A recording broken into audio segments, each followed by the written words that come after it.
You know, it's been a pretty prominent pattern on this channel to talk about prospects in the Why I Want series that are defensemen, and that also happen to be small. This is kind of a bias for me because I am a small dude, I'm 5'3", and I also play defense as well, so there is an affinity for me when it comes to other small players who are, granted, bigger than I am, but who also do play the defensive position. It's why over the years, talking about guys like Adam Boqvist, Quinn Hughes, Michael Benning, Dominic Fensori, and even Seamus Casey from this year, I've always been a lot higher on these players, and I feel like a lot of other NHL scouts had been before. That is no different than what we have here today. Because when it comes to the USNTDP, we did already talk about that Seamus Casey, the right-handed defenseman, the small-ish guy who's got a really interesting skill set, but there is another player on the same NTDP squad that has arguably a better skill set. He's a little bit smaller, and he's also left-handed, so it kind of paints him in a little bit of a different predicament than Seamus Casey. Today we're talking about NTDP defenseman Lane Hutson. Because when it comes to his overall profile, it is so exciting to the point that it's very difficult to ignore what this player has done. So, Lane Hutson is a 5'8", 159-pound defenseman who's a left-handed guy, 18 years old, born in Chicago. Right away, you can see that this is one of the smaller players we have ever chronicled in Why I Want, with probably the exception of Ito Iguchi. And before we go over how Lane Hutson plays in his numbers, let's go over the projection in the draft.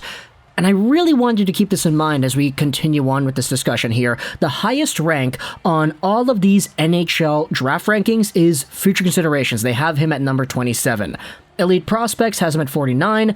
Dauber has him at 53. TSN and Bob McKenzie have him at 72. So this is a guy that could be a very late first in the eyes of the most optimistic fans out there, and in the eyes of other scouts, he could be a mid-second, if not an early third. He suited up for the NTDP, where in 60 games played, the guy had 10 goals and 53 assists for a total of 63 points. Now, if you're looking at that number and saying, hey, that's really good, especially for a guy that could be taken in the second round, yeah, that's a really good number. And it's so good to the point that it actually is the highest point per game season any NTDP defenseman has ever had. You go over to the USNTDP's all-time record list and you sort by defenseman and points per game. Lane Hutson and his 1.05 PPG is the number one rank. It beats out Cam York, who previously held the record when he had 65 points in 63 games with a generational team. It beats out Eric Johnson, who went first overall with a .94 points per game in 2006. It beats out Adam Fox, Luke Hughes, Justin Falk, Cam Fowler. Quinn Hughes is also on this list as well. And if you go by overall points, Lane Hutson is the second highest NTDP defenseman score ever, just 2 points behind Cam York in 3 fewer games played, so there you go, the point per game is rounding out in Hudson's favor. Hutson produced similarly to Quinn Hughes and Adam Fox. He outproduced both of these guys in fewer games played. Now, he's supposed to be a second-round pick, but he just went out there and produced a season that was better than Adam Fox, better than Quinn Hughes, and it was at the same level as Cam York. All of these guys are legit NHL defensemen. Some of these were top 10 picks. So, when it comes to Lane Hutson and the company that he keeps, there certainly is a very good resume of players there. You take a look at how exactly it is that he plays and what makes him so special, though. How was it that this guy was able to go out there and score so many points? It's because this guy's mobility and hockey sense is so gosh darn high. He's very shifty with the puck. He's creative and deceptive. He does a lot of really interesting things in the offensive zone that make him stand out, such as faking drop passes by doing very hard pivots before using the opened up space and exploding into those areas. His explosivity and agility with the puck is exquisite. It's unmatched by most in this draft. and he has such a dynamic offensive presence because of it.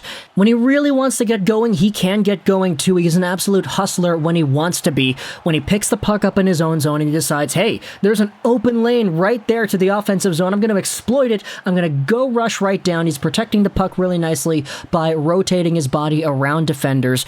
In the offensive zone, he can just absolutely turn things up into another gear if he decides he wants to control a shift. That fake drop pass that I talked about that he likes to do, he does that a lot in the power play, when he is the power play guy in his own end, starting out the offensive zone rush. When he straights right down the middle, he'll often spin around in the neutral zone, faking the drop pass, drawing the opponents in before quickly turning around and starting up the other way again, or sending the puck up to a forward that's already at the blue line, using that open space effectively. Take a look at this interview done on NHL.com with Lane Hutson. They talk about how he's actually starting to do physical stuff as well.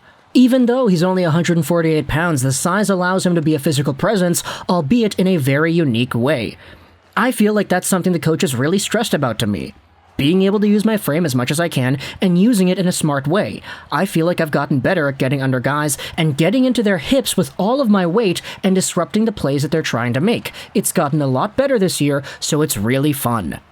And that's one of the things that you'll notice when Lane Hutson is controlling the play in the offensive zone. If he loses sight of the puck or he loses a handle on the puck to a defender that is on his tail, he'll very frequently find a way to maneuver his body and rotate as if he's a gear in a machine around the defender in order to position himself in a proper way to get the puck back. He's so smart and he's so agile that he's able to control the puck with ease in these offensive zone situations. Central Scouting Senior Manager Dave Gregory said that Lane is so elusive and crafty with the puck, he invites pressure because he knows with his mobility and puck skills, he can avoid defenders and create offense. Despite being undersized, he competes hard and is not afraid to play the game in traffic.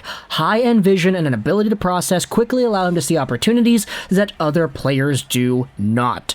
Combined with all these skills, he's got very good vision on the ice. He knows just where he's supposed to go and where he can send the puck over to other teammates, that this is just an absolute dynamo in the offensive zone. Unfortunately, though, he is only 5'8".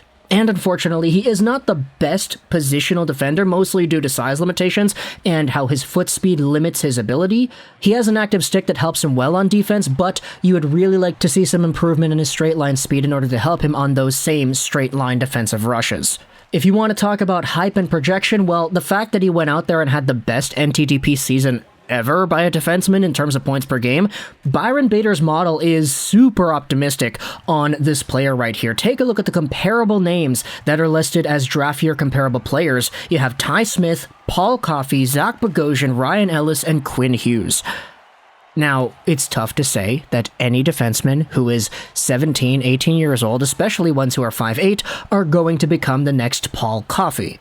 But that's a pretty good name to be listed alongside of. I don't know about you. Now, when it comes to who is going to draft this player, as we said, he could go as early as the late first, he could go as late as the mid-third. It's tough to project 150-pound 5'8" defenseman. But if you want a little bit of insight as to what happened at the draft combine, not only did he actually produce the second most pull-ups on his attempt with 18, I believe, so good on him, but only 16 teams actually interviewed Lane Hutson at the draft combine. Now, which 16 teams were they? We're not really too sure, but the fact is it appears that only half the league actually has their sights on this player in general. The other half might say, okay, well, this guy's only 5'8" and he's 150 pounds. How is a 5'8", 150-pound guy going to be able to play against the top line of David Pastrnak and Patrice Bergeron? How is he going to play against Ryan Reeves? How is he going to play against big physical dudes in the National Hockey League that could pretty much pick this kid up and body slam him with no issues if they really wanted to? He's so small that it's tough to say for sure where he is going to go at the National Hockey League level. But if he's able to control the game at the next level in the same way he does in the NTDP against college competition and against other USHL junior competition, this player could be one of the most underrated in the entire gosh darn draft.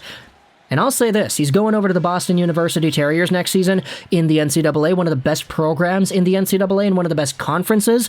This is going to be an extraordinary challenge to see how he's able to go out there and produce, and if his offense, his agility, his dynamism in the zone is going to translate to higher levels of play. Whoever drafts this guy, you're getting a treat, you're getting an experiment, you're getting a guy that might not work out at the NHL level, but if he does, he's going to be phenomenal.